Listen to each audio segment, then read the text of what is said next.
So you make a good point about like the food is that the processed food, it's kind of engineered to be as addictive and as appealing and addictive as possible.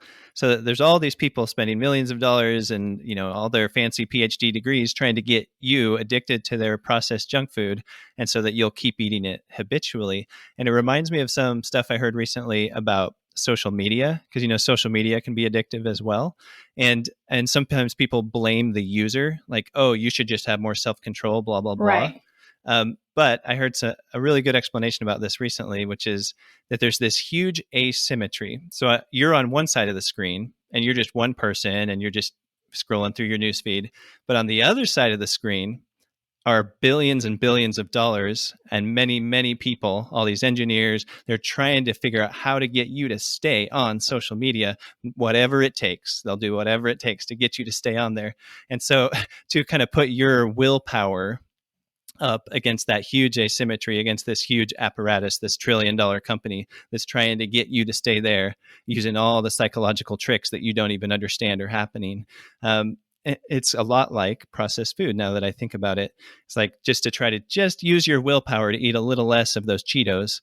It's like, no, they're engineered to make you want to keep eating and keep eating and keep eating, and then to want to go back an hour later and eat more.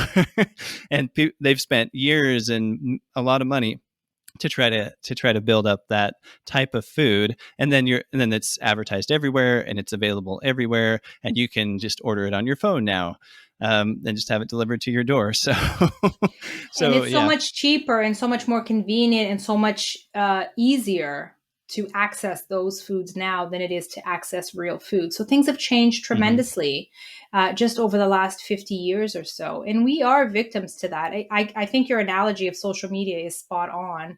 And you're totally right. The food industry spends billions of dollars and hires the best biochemists to create the most addictive food. So when I open up a bag of chips, I do not expect that I will eat one or that I will have the willpower to eat 5. If I open up a bag of chips, I expect that I will eat the whole thing. And I do not feel guilty about it. I just feel that I am human.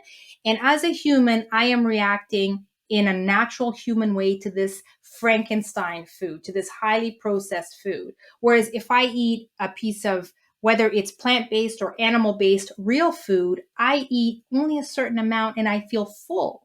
That never happens with processed stuff.